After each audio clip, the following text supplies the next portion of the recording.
Hi guys, আসসালামু আলাইকুম। Welcome করছি আমার আরও একটি নতুন ব্লগ ভিডিওতে। কেমন আছেন সবাই? আলহামদুলিল্লাহ, আমি ভালো আছি।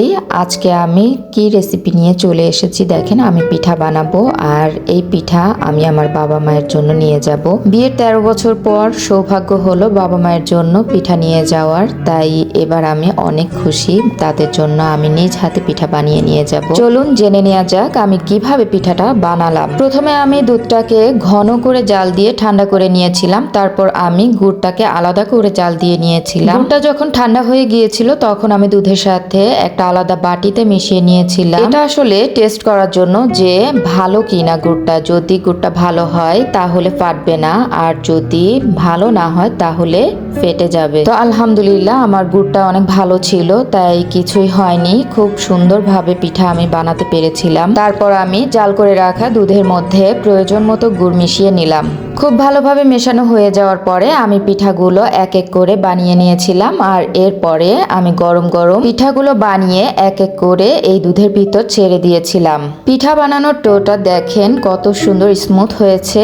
এভাবে বানালে পিঠা অনেক সুন্দর হয়। এই তো এখন আমার পিঠা বানানো শুরু, আর এক এক করে আমি এভাবে প্রতিটা পিঠা বানিয়ে নেব। দেখেন কতটা সুন্দরভাবে ফুলেছে আমার পিঠাটা। পিঠা যদি খুব ভালোভাবে ফুলে তাহলে কিন্তু দুধের ভিতর খুব ভালোভাবে ভিজবে। এখানে দেখতে পাচ্ছেন পিঠাটা কত সুন্দরভাবে ফুলেছে আর ছিদ্র ছিদ্র হয়েছে। পিঠা যদি এরকম জালি জালি হয় তাহলে বুঝতে পারবেন আপনার পিঠাটা পারফেক্ট হয়েছে। আর একটা টিপস আপনাদের সাথে শেয়ার করি। পিঠা যখন আপনি এভাবে দিবেন, দেওয়ার পরে চারদিকে কিছুটা পানি ছিটিয়ে দিবেন। এতে করে মাঝখানে একদম সিদ্ধ হয়ে যাবে, একটুও কাঁচা ভাব থাকবে না। আসলে এভাবে কখনো আমি আমার বাবা মা ভাই বোনদের জন্য পিঠা বা যে কোনো জিনিস বানিয়ে নিয়ে যাইনি। এই প্রথমবারই নিয়েছি, তাই আমি অনেক বেশি খুশি ছিলাম। আর আমার মা উনি পিঠা তেমন একটা বানাতে পারেন না। আমি আমার শাশুড়ি মায়ের কাছ থেকে এই পিঠা বানানো শিখেছি, আর এখন আমি আলহামদুলিল্লাহ অনেক ভালোভাবেই পারি। সবগুলো পিঠা রসে ভিজিয়ে রাখার পর সকালবেলা আমার পিঠাগুলো দেখেন কত সুন্দর হয়েছে। মাশাআল্লাহ,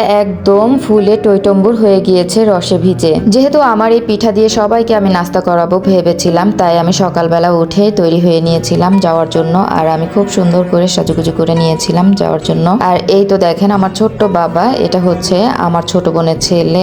অনেক পাকা আর অনেক দুষ্ট, সারাক্ষণ শুধু ফিডারে পানি খাবে সে। মাশাআল্লাহ বলতে ভুলবেন না কেউ। বাবার বাসায় এসেই সবাইকে আমি নিজ হাতে সার্ভ করে দিচ্ছিলাম আমার নিজে হাতে বানানো পিঠা বলে কথা। আমি তো অনেক বেশি খুশি ছিলাম, তাই আমি নিজে হাতেই সবাইকে দিচ্ছিলাম। উনি হচ্ছেন আমার বড় বোন, উনি সিলেট থাকেন। সেই সিলেট থেকে আমাদের সাথে দেখা করার জন্য এসেছেন। বছরে একবারই আসেন বাচ্চাদের স্কুল ছুটি হলে। আর উনি হচ্ছেন আমার ছোট বোনের হাজব্যান্ড। আর এই তো আমার ছোট বোনের শ্বশুর। এখানে আমার বাবা আছেন, আমার দুলাভাইও আছেন পাশে। সবাইকে আমি নিজ হাতে দিচ্ছিলাম। আমার অনেক বেশি আনন্দ লাগছিল। পরিবারের সবার কাছে গিয়ে যেন নিজের প্রাণটা ফিরে পেয়েছি এমনই মনে হচ্ছিল। অনেক দিন পর আমি সবার সাথে দেখা করলাম। যেহেতু বাবার বাসা অনেক দূরে, তাই সহজে যাওয়া হয় না, দেখাও হয় না। আর এখানে দেখেন আমার মা কত কিছু রান্না করেছে আমাদের জন্য। এটা ছিল দুপুরের আয়োজন। এখানে ছিল ডিম ভুনা, গরুর মাংস, মুরগির রোস্ট, এখানে শুটকি ভুনা, তারপর হচ্ছে ভর্তা, খিচুড়ি, পোলাও, সালাদ, সাদা ভাত, আরো অনেক কিছু।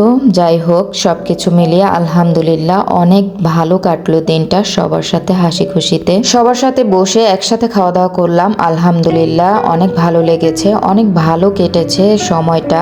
আর অনেক পুরানো মানুষের সাথেও দেখা হয়েছিল ওই দিন। আমরা 4 বোন, 4 বোনের হাজব্যান্ড, বাচ্চা কাচ্চা, আরো আত্মীয় স্বজন এসেছিল। আমার ছোট চাচি, তার ছেলে, ছেলের বউ, ওরাও এসেছিল। সবার সাথে দেখা হয়েছে, কথা হয়েছে।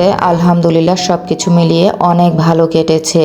আজকের ভিডিওটা এই পর্যন্তই। যদি ভালো লাগে অবশ্যই লাইক, কমেন্ট এবং শেয়ার করে দিবেন। আল্লাহ হাফেজ।